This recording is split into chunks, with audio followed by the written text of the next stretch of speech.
ಕ್ರೀಡಾಪಟುಗಳು ತಾಳ್ಮೆ ಹಾಗೂ ಸಂಯಮದಿಂದ ತಮ್ಮಲ್ಲಿನ ಪ್ರತಿಭೆಯನ್ನು ಅನಾವರಣ ಮಾಡಿದರೆ ಮಾತ್ರ ಉತ್ತಮ ಪ್ರದರ್ಶನ ನೀಡಲು ಸಾಧ್ಯ ಎಂದು ಪಟ್ಟಣ ಪಂಚಾಯಿತಿ ಮಾಜಿ ಸದಸ್ಯ ಟಿ ಬಸಪ್ಪ ನಾಯಕ್ ಸಲಹೆ ನೀಡಿದರು. ಶನಿವಾರ ಪಟ್ಟಣ ಪಂಚಾಯಿತಿ ವ್ಯಾಪ್ತಿಯ ಮಾದಯ್ಯನಹಟ್ಟಿ ಗ್ರಾಮದಲ್ಲಿ ಯುಗಾದಿ ಹಬ್ಬದ ಪ್ರಯುಕ್ತ ಮಾದಯ್ಯನಹಟ್ಟಿ ವಾಲ್ಮೀಕಿ ಕ್ರಿಕೆಟರ್ಸ್ ವತಿಯಿಂದ ಎಂಪಿಎಲ್ ಸೀಸನ್ 3 ಕ್ರಿಕೆಟ್ ಕ್ರೀಡಾಕೂಟಕ್ಕೆ ಚಾಲನೆ ನೀಡಿ ಮಾತನಾಡಿದರು. ಕ್ರೀಡೆ ದೈಹಿಕವಾಗಿ ಬಲ, ಮನಸ್ಸಿಗೆ ನೆಮ್ಮದಿ ನೀಡುತ್ತದೆ. ತೀರ್ಪುಗಾರರು ಯಾವುದೇ ವ್ಯಕ್ತಿ ಒಬ್ಬನ ಪರವಾಗಿ ತಪ್ಪು ತೀರ್ಪು ನೀಡುವುದರ ಬದಲಾಗಿ ಕ್ರೀಡಾಪಟುವಿಗೆ ಉತ್ತೇಜನ ನೀಡುವ ದಿಕ್ಕಿನಲ್ಲಿ ತೀರ್ಪು ನೀಡಬೇಕು. ಪ್ರತಿಯೊಬ್ಬ ಯುವಕರು ಕ್ರೀಡೆಗೆ ಹೆಚ್ಚಿನ ಆದ್ಯತೆ ನೀಡಬೇಕು, ಅದರ ಮೂಲಕ ಇತರರಿಗೆ ಪ್ರೇರಣೆಯಾಗಬೇಕು ಎಂದರು. ಪಟ್ಟಣ ಪಂಚಾಯಿತಿ ಮಾಜಿ ಸ್ಥಾಯಿ ಸಮಿತಿ ಅಧ್ಯಕ್ಷ ಹಾಲಿ ಸದಸ್ಯ ಕೆಪಿ ತಿಪ್ಪೇಸ್ವಾಮಿ ಮಾತನಾಡಿದರು. ಕ್ರೀಡಾಪಟುಗಳು ಕ್ರೀಡೆಯಲ್ಲಿ ಭಾಗವಹಿಸಿದಾಗ ತಾವು ಏನನ್ನಾದರೂ ಸಾಧಿಸಬೇಕು ಎಂಬ ಛಲವನ್ನು ಇಟ್ಟುಕೊಳ್ಳಬೇಕು. ಕ್ರೀಡೆಗಳಲ್ಲಿ ಸೋಲು ಗೆಲುವು ಸಹಜವಾದದ್ದು. ಎಲ್ಲವನ್ನು ಸಮಾನವಾಗಿ ಸ್ವೀಕರಿಸಿ ಕ್ರೀಡಾ ಸ್ಫೂರ್ತಿಯನ್ನು ಮೆರೆಯಬೇಕು ಎಂದರು.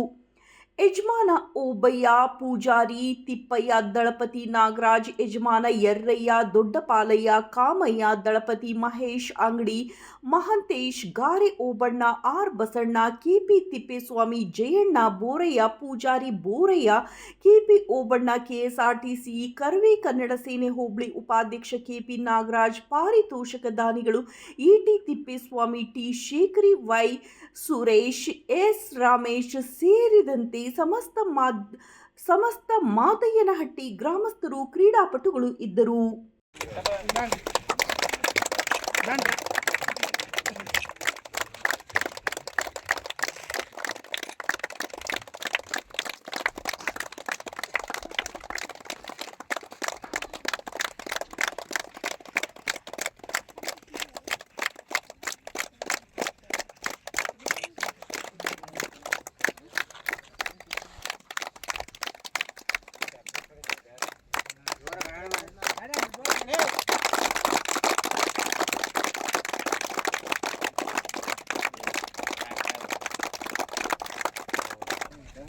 ಮಾದನಹಟ್ಟಿಯಲ್ಲಿ 3ನೇ ಬಾರಿಗೆ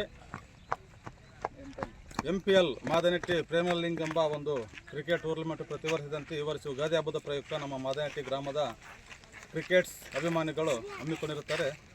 ಈ ಕಾರ್ಯಕ್ರಮಕ್ಕೆ ಉದ್ಘಾಟಕರಾಗಿ ನಮ್ಮ ಪಟ್ಟಣ ಪಂಚಾಯತಿ ಸದಸ್ಯರು ಕೆಪಿ ತಿಪ್ಪೇಸ್ವಾಮಿ, ಮುಖ್ಯ ಅತಿಥಿಗಳಾಗಿ ಪೂಜಾರಿ ತಿಪ್ಪೇಸ್ವಾಮಿ, ದಳಪತಿ ಮಹೇಶ್ ಹಾಗೂ ಎಟಿ ತಿಪ್ಪೇಸ್ವಾಮಿ, SDMC ಅಧ್ಯಕ್ಷರಾದಂಥ ಕೆ ತಿಪ್ಪೇಸ್ವಾಮಿ ಮತ್ತು ರವಿಕುಮಾರ್ ಅವರು ದಾನಿಗಳು ಮತ್ತು ಕ್ರಿಕೆಟ್ ಅಭಿಮಾನಿಗಳು ಕೂಡ ಇವರೆಲ್ಲ ನಮ್ಮ ಆತ್ಮೀಯ ಸ್ನೇಹಿತರು ಮತ್ತು ನಮ್ಮ ಊರಿನ ಯುವಕರು ಎಲ್ಲ ಪ್ರೀತಿಯಿಂದ ಈ ಒಂದು ಟೂರ್ನಮೆಂಟ್ನ ಹಮ್ಮಿಕೊಂಡಿರ್ತಾರೆ. ಈ ಕಾರ್ಯಕ್ರಮದಲ್ಲಿ ಎಲ್ಲ ಆಟಗಾರರು ಇದು ಆಟವನ್ನು ನಮ್ಮ ಖುಷಿಗಾಗಿ ಆಡಬೇಕು, ಯಾವುದೇ ನಾನು ಗೆಲ್ಲಬೇಕು ನೀನು ಗೆಲ್ಲಬೇಕೆಂಬ ಒಂದು ಚಾಲೆಂಜಿಂದ ಅಲ್ಲ. ಅದರಿಂದ ಎಲ್ಲರೂ ಪ್ರೀತಿ ವಿಶ್ವಾಸ ಗಳಿಸಲು ಒಂದು ಈ ಕ್ರಿಕೆಟನ್ನು ಆಡಿ ಎಲ್ಲರೂ ಆಟದಲ್ಲಿ ಒಳ್ಳೆಯ ಹುಮ್ಮಸ್ಸು ಮತ್ತು ಅಭಿಮಾನಗಳನ್ನು ಇಟ್ಕೊಂಡು ಈ ಕ್ರೀಡಾ ಮತ್ತು ಮನೋಭಾವವನ್ನು ಬೆಳೆಸ್ಕೊಂಡು ಹೋಗಬೇಕು. ಮುಂದಿನ ಮಕ್ಕಳು ಕೂಡ ಯಾವುದೇ ರೀತಿಯಾಗ ತೊಂದರೆ ಮತ್ತು ಗದ್ದಲ ಗಲಾಟೆಗಳಿಲ್ಲದಂತೆ ನಡೆಸ್ಕೊಂಡು ಹೋಗಬೇಕು. ಈ ಪ್ರತಿ ವರ್ಷ ಮುಂದಿನ ವರ್ಷಕ್ಕೂ ಕೂಡ ಇನ್ನೂ ಒಂದು ಉನ್ನತ ಮಟ್ಟದ ಒಂದು ಕ್ರೀಡಾಂಗಣ ಮಾಡಿ ಒಳ್ಳೆ ಕ್ರಿಕೆಟರ್ಸ್ ನಮ್ಮ ಊರಲ್ಲಿ ಹೊರ ಹೊಮ್ಮಲಿ ಅಂತ ಹೇಳ್ತಾ ಈ ಸಮಯದಲ್ಲಿ ನಾನು ಮಾತಾಡಲು